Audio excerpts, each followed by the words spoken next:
नमस्कार, मैं संजीव कुमार वर्मा, सहआचार्य एसपीसी गवर्नमेंट कॉलेज अजमेर से आप लोगों से मुखातिब हूँ। हम जैव भूगोल या बायोजोग्राफी के कई पॉइंट से अब कई चर्चा कर चुके हैं। अभी हमारी जो क्लासें पूर्व में हो चुकी हैं उनमें हमने प्लांट्स एंड देयर एनवायरनमेंट के बारे में और उसके फैक्टर अफेक्टिंग जो उस पर प्लांट्स की ग्रोथ पर या उसके विकास पर प्रभाव डालते हैं उनके बारे में पढ़ा। पहला फैक्टर हमने जो लिया था वो था क्लाइमेटिक फैक्टर, और दूसरा जो हमने लिया था वो एडेफिक फैक्टर या मृदा कारक। आज हम दो और कारकों की बात करेंगे इस कक्षा में। ये दोनों कारक है, पहला है स्थलाकृतिक कारक या टोपोग्राफिकल फैक्टर्स, और दूसरा है बायो फैक्टर या बायोटिक फैक्टर या जैवीय कारक। स्थलाकृतिक कारक को हम पहले लेते हैं। और पृथ्वी का धरातल विषम है। पर्वत, पठार तथा मैदान भूपृष्ठ पर दिखाई देने वाले प्रमुख स्थल रूप हैं। विविध स्थल रूपों की ऊंचाई, अक्षांशीय विस्तार, ढाल, दिशा इत्यादि कारक वनस्पति को प्रभावित करते हैं। इनका सीधा प्रभाव जलवायु दशाओं पर पड़ता है। प्रमुख जो स्थलाकृतिक कारक हैं आपके, वो है पहला समुद्र तल से ऊंचाई।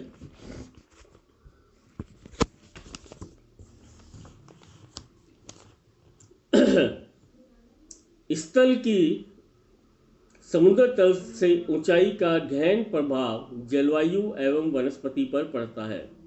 भिन्न ऊंचाई के कारण पर्वतीय, पठारी एवं मैदानी भागों की वनस्पति में भिन्नता परिलक्षित होती है। पर्वतों की ऊंचाई में वृद्धि के साथ वनस्पति के प्रकार, सघनता एवं वृद्धि पर भी स्पष्ट प्रभाव देखने को मिलता है। ऊंचाई बढ़ने के साथ साथ आपेक्षिक आर्द्रता, पवन की गति एवं प्रकाश की तीव्रता बढ़ती है।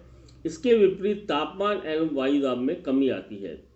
प्राय पठारी एवं मैदानी भागों की अपेक्षा पर्वतीय भागों में वनस्पति घनी होती है। ऊंचाई के साथ साथ वनस्पति प्रकार में होने वाले परिवर्तन को विशेषतः निम्न अक्षांशों में स्थित पर्वतीय भागों में स्पष्ट देखा जा सकता है। उदाहरणार्थ, पश्चिमी हिमालय क्षेत्र में 300 से 15 मीटर की ऊंचाई पर मिश्रित पतझड़ वन एवं सवाना वन पाए जाते हैं।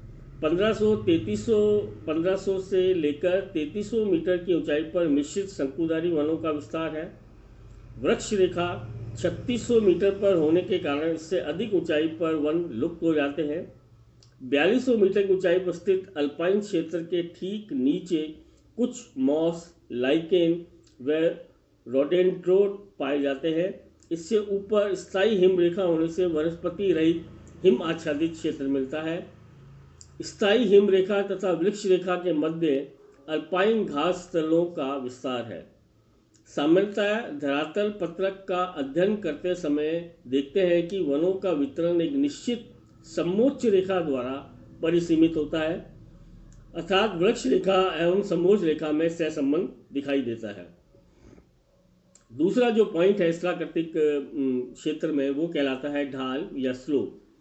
वनस्पति को प्रभावित करने वाले स्थलाकृतिक कारकों में ढाल की तीव्रता एवं दिशा का विशिष्ट महत्व है। ढलान का जल प्रवाह एवं मृदा अपघटन पर अत्यधिक प्रभाव पड़ता है। ढाल तीव्र होने पर मृदा में जल का रिसाव नहीं हो पाता है एवं अपरदन भी अधिक होता है। अतः तीव्र ढालों पर या तो वनस्पति का अभाव होता है या मरुद्वत वनस्पति पाई जाती है। पर्वतीय क्षेत्रों में तापमान, आर्द्रता, पवनों की दिशा, पवन वेग एवं सूर्य प्रकाश की उपलब्धता भी ढालों की दिशा से प्रभावित होती है। इसी कारण समान अक्षांश एवं समान ऊंचाई पर स्थित होते हुए भी पर्वत के विभिन्न ढालों पर वनस्पति में अंतर आ जाता है। हिमालय के उत्तरी ढालों पर सूर्य की किरणें सीधी नहीं पड़ने से सूर्य प्रकाश की उपलब्धता कम होती है तथा वायु शुष्क रहती है। अतः वहाँ वनस्पति बहुत कम है एवं मरुद्भिद है। इसकी तुलना में दक्षिणी ढालों पर सूर्य प्रकाश पर्याप्त मात्रा में उपलब्ध होने तथा वायु में आर्द्रता के कारण सघन वनस्पति पाई जाती है। पर्वतमालाओं के विस्तार की दिशा का प्रभाव भी वनस्पति पर पड़ता है। आर्द्र पवनों के मार्ग में आने वाले पवनाभिमुख ढालों पर वर्षा अपेक्षाकृत अधिक होती है, अतः सघन वनस्पति मिलती है, जबकि विपरीत ढाल वृष्टिछाया प्रदेश में आने से शुष्क रह जाते हैं तथा मरुविद वनस्पति या जीरोफाइट वनस्पति मिलती है। उदाहरणार्थ युगांडा की रुबेंजोरी पर्वत श्रेणियों के पवनामुखी पश्चिमी ढालों पर अधिक वर्षा के कारण वृक्ष रेखा एवं वनस्पति कटिबंध पूर्वी ढालों की अपेक्षा काफ़ी नीचे पाए जाते हैं। अगला जो पॉइंट है आपके इसी टोपोग्राफी से संबंधित, वो इसी को हम आगे कंटिन्यू करेंगे। पर्वतीय भागों में ऊंचाई के अनुसार पाए जाने वाले वनस्पति कटिबंधों के समान ही भूमध्य रेखा से ध्रुवों की ओर बढ़ने पर वनस्पति के अक्षांशीय कटिबंध पाए जाते हैं। भूमध्य रेखा के निकट सघन सदाबहार वन तथा उष्ण कटिबंध की बाह्य सीमा पर पतझड़ वन एवं उष्ण कटिबंधीय घास के मैदान पाए जाते हैं। मध्यवर्ती अक्षांश या शीतोष्ण कटिबंध में शंकुधारी वन पाए जाते हैं। ध्रुवीय भागों में अधिकांशतः हिमावरण रहने से कुछ अल्पकालिक पादप भी उगते हैं। इस समरूपता के आधार पर पर्वतीय वनस्पति समुदाय की विशेषताओं को वृद्ध अक्षांशीय कटिबंधों के वनस्पति समुदाय से नहीं जोड़ना चाहिए। यद्यपि वृक्ष रेखा से ऊपर पर्वतीय वनस्पति की कई विशेषताएं टुंड्रा वनस्पति समुदाय के सदृश पाई जाती हैं, किंतु उच्च अक्षांशों की अपेक्षा पर्वत चोटियों पर पवन का तीव्र वेग, अधिक हिमपात व घटता वायुदाब पादप विशेषताओं को प्रभावित करते हैं। इसी प्रकार अधिक ऊंचाइयों पर निम्न भागों की तुलना में तापमान के मौसमी परिवर्तनों का प्रभाव भी वनस्पति पर बहुत कम पड़ता है।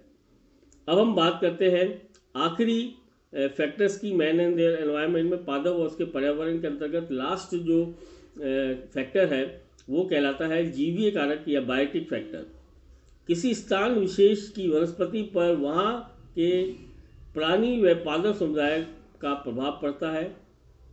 विभिन्न प्रकार के सूक्ष्म जीव, जंतु, पादप एवं मानव जीवीय कारक की श्रेणी में आते हैं। इनका प्रत्यक्ष व परोक्ष प्रभाव वनस्पति पर भी पड़ता है। इन्हें 3 वर्गों में बांटा जा सकता है। पहला है माइक्रो ऑर्गेनिज्म या सूक्ष्म जीव। अनेक प्रकार के जीवाणु, प्रोटोजोआ, कृमि, निमेटोड्स, शैवाल, फफूंद, वायरस इत्यादि वनस्पति को व्यापक स्तर पर प्रभावित करते हैं। इनमें से कुछ पौधों की वृद्धि में सहायक होते हैं, जबकि अन्य विकास में बाधक भी बन सकते हैं। जीवाणु मृदा की रासायनिक एवं भौतिक दशा में परिवर्तन करते हैं। मृदा का ये परिवर्तन पादपों की वृद्धि एवं प्रकृति में परिवर्तन लाता है। कुछ जीवाणु, निमेटोड्स एवं कवक पौधों के आंतरिक भागों में जो कि मृदा में धसे होते हैं रोग उत्पन्न करते हैं। अनेक जीवाणु एवं कवक मृत जीवों के अपघटन में सहायक होते हैं, जिससे मृदा में कार्बनिक तत्वों का समावेश होता है एवं उर्वरता बढ़ती है। मृदा के सूक्ष्म जीवों एवं पेड़ पौधों के मध्य सहजीवन या सिम्बायोसिस भी पाया जाता है, जिसमें दोनों को लाभ होता है। लेग्यूमिनस कुल के पौधों की जड़ों की ग्रंथियों में सूक्ष्मजीवी राइजोबियम लेग्यूमिनिसेरम सहजीवी के रूप में रहते हैं। ये परजीवी पौधों से वास, स्थान व भोजन प्राप्त करते हैं एवं बदले में पौधों को वायुमंडल की मुक्त नाइट्रोजन का स्थिरीकरण करके देते हैं। पौधे इस स्थिरीकरण नाइट्रोजन को अपनी वृद्धि एवं उत्तक निर्माण के लिए प्रयुक्त करते हैं। चीड़, ओक आदि वृक्षों की जड़ों में पाया जाने वाला माइक्रोराइजा कवक सहजीवन का एक बहुत श्रेष्ठ उदाहरण है। इसमें कवक सूत्र वृक्षों की जड़ों की कोशिकाओं में फैले रहते हैं, जिनसे वृक्ष भूमि से पोषक पदार्थ ग्रहण करता है। लाइकेन सहजीविता का एक और श्रेष्ठ उदाहरण है, जो कि शैवाल एवं कवक से मिलकर बना होता है।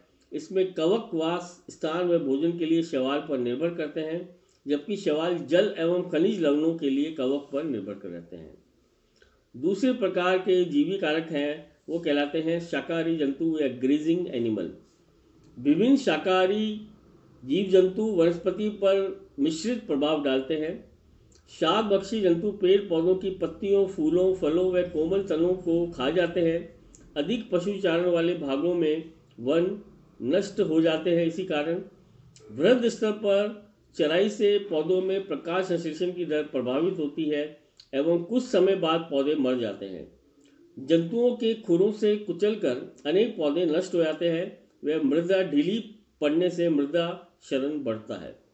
विभिन्न जंतु पौधों के बीजों की एक स्थान से दूसरे स्थान पर पहुंचकर बीजों के प्रकीर्णन में सहायक होते हैं। इससे पौधों की जातियां अस्तित्व में बनी रहती हैं। अधिकांश पौधे परागण के लिए कीटों, पक्षियों एवं जानवरों पर निर्भर करते हैं। पक्षियों द्वारा बहुत से पौधों के बीज एक मादी से दूसरे मादी तक पहुंच जाते हैं। पक्षियों द्वारा ये जब बीज दूसरे स्थान पर पहुंचते हैं तो इन बीजों का अंकुरन होता है और इस तरह से पौधों का विकास और उनका चलन बढ़ता है। कुछ बीजों का भी अंकुरन ही पक्षियों के पाचन तंत्र से गुजरने के बाद होता है। मिट्टी व सड़े गले पदार्थों को खाकर केंचुए जो अवशिष्ट बाहर निकालते हैं उससे मृदा में उर्वरता बढ़ती है। बिल बनाने वाले जंतु मृदा के आंतरिक भागों में वायु प्रवाह को सुगम बनाते हैं। और तीसरा जो प्रमुख कारक है आपके जीवीय कारक में, बायोटिक फैक्टर में, वो कहलाता है पादप या प्लांट्स। एक ही स्थान पर उगने वाले या एक ही समुदाय के पादप किसी न किसी रूप में परस्पर प्रभावित करते हैं। इनमें जल, खनिज, मृदा, पोषक तत्व, प्रकाश आदि प्राप्त करने के लिए कड़ी स्पर्धा होती है। कुछ पादप समस्त प्रकार के वातावरण में उग सकते हैं, जबकि कुछ पादप विशिष्ट प्रकार के वातावरण में ही पाए जाते हैं। वनस्पति के सड़े गले अंश मृदा में मिलकर उपजाऊपन बढ़ाते हैं, जिन्हें पादप पुनः जड़ों द्वारा ग्रहण करते हैं। और अनेक पादप समुदाय प्रिय होने के कारण एकाकी रूप में नहीं पाए जाते। विशाल वृक्षों की छाया में छोटे वृक्ष नहीं पनप पाते हैं। पौधों के पारस्परिक संबंधों को कठ, लता, लियाना, अधिपादप, एफिफाइट्स, परजीवी, पैरासाइट्स व सहजीवी पादपों के उदाहरण से समझा जा सकता है। कठ लता उष्णकटिबंधीय वनों में पाई जाने वाली विशेष प्रकार की काष्ठकीय आरोही लताएं होती हैं, जो सूर्य का प्रकाश प्राप्त करने के लिए वृक्षों के तनों पर लिपटती हुई उसकी चोटी तक पहुंच जाती हैं। अधिपादप ऐसे सपोषी पादप हैं जो सदैव नमी वाले स्थानों पर वृक्षों पर उगते हैं। ये अपने आश्रित पेड़ पौधों को हानि पहुंचाए बिना जीवन यापन करते हैं।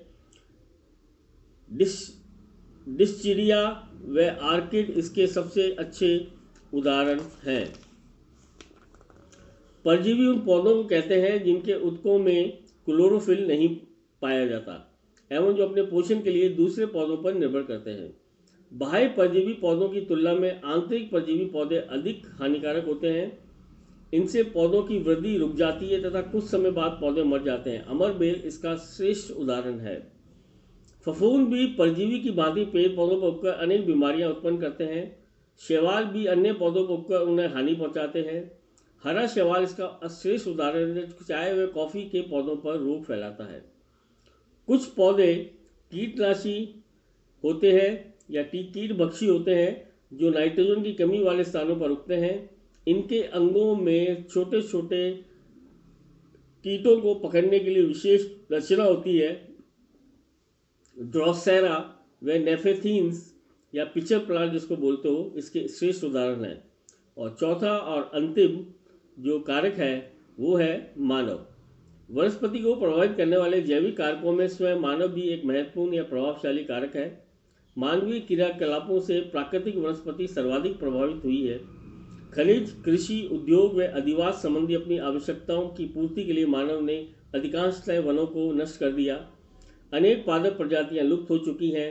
अब कृषि एवं वानिकी के क्षेत्र में मानव द्वारा किए गए अनुसंधानों का लाभ वनीकरण एवं विलुप्त होती पादप प्रजातियों को बचाने के लिए किया जा रहा है।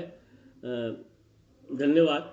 अब तक हमने मैन और प्लांट्स और उसके देयर एनवायरनमेंट के बारे में मतलब पादप और उसके पर्यावरण के बारे में जो 4 फैक्टर थे उनके बारे में विस्तार से पढ़ा।